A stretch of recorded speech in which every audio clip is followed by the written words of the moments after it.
விபத்தில் பலத்த காயமடைந்த ஒருவர் மிகவும் மோசமான நிலையில் மருத்துவமனைக்கு கொண்டுவரப்பட்டார். மருத்துவமனையினுடைய உரிமையாளரான மருத்துவர் நோயாளியை பார்த்தவுடன் அவரை உடனடியாக ஐசியூவில் சேர்த்து மருத்துவ உதவியும் அறுவை சிகிச்சையும் செய்யச் சென்றார். 2 அல்லது 3 மணி நேர அறுவை சிகிச்சைக்கு பிறகு மருத்துவர் வெளியே வந்து, இவருக்கு எந்தவிதமான சிரமம் ஏற்படாமல் பார்த்துக் கொள்ளுங்கள், மேலும் அந்த நபரிடம் சிகிச்சை மற்றும் மருத்துவத்திற்காக பணம் வாங்க வேண்டாம் என்று தன்னுடைய ஊழியர்களிடம் கூறிச் சென்றார். நோயாளி சுமார் 15 அல்லது 20 நாட்கள் மருத்துவமனையில் இருந்தார். அவர் நன்றாக குணமடைந்து மருத்துவமனையிலிருந்து டிஸ்சார்ஜ் செய்யப்பட இருந்தபோது அந்த மருத்துவர், அவர்தான் மருத்துவமனையினுடைய உரிமையாளர், அவருடைய இறுதி அறிக்கையை பரிசீலனை செய்தார். அதனுடன் அந்த நோயாளிக்கு சுமார் 5,50,000 லட்சம் ரூபாய் ரசீது வழங்கப்பட்டது. டாக்டர் அவருடைய அக்கவுண்ட் மேனேஜரை அழைத்து, இவரிடம் 1 பைசா கூட வாங்க வேண்டாம், அந்த நோயாளியை என்னுடைய கேபினுக்கு வரச் சொல்லுங்கள் என்றார். நோயாளி சக்கர நாற்காலியிலே மருத்துவர் அறைக்கு அழைத்து வரப்பட்டார். மருத்துவர் நோயாளியிடம், தம்பி, என்னை அடையாளம் தெரிகிறதா? நோயாளி கூறினார், நான் உங்களை எங்கேயோ பார்த்திருக்கிறேன் என்று நினைக்கிறேன், ஆனால் எங்கே என்று எனக்கு ஞாபகமில்லை.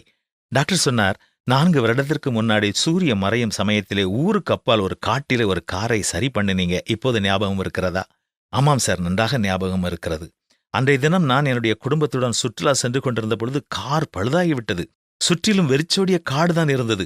குடும்பத்தில் அனைவருடைய முகத்திலும் கவலையும் பயமும் படர்ந்திருந்தது. சிறிது நேரத்தில் ஒரு அதிசயம் நடந்தது. நீங்கள் பைக்கில் வந்தீர்கள்.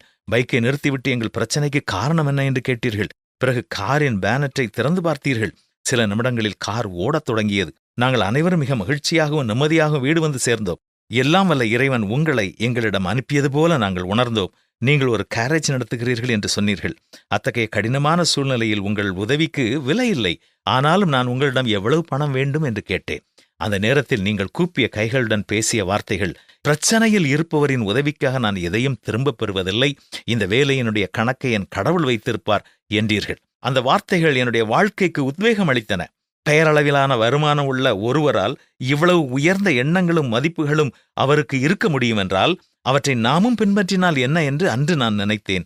அன்றிலிருந்து இன்று வரை அதை கடைபிடித்து வருகிறேன். நீங்கள் இப்பொழுது சந்தோஷமாக வீட்டிற்கு செல்லுங்கள். உங்களுக்கு எந்த பிரச்சனை வந்தாலும் நீங்கள் தயங்காமல் என்னிடம் வரலாம்.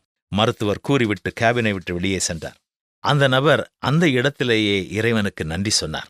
நாம் செய்யும் செயல்கள் நமக்கே திரும்பி வருகின்றன, அதுவும் ஆர்வத்துடன்.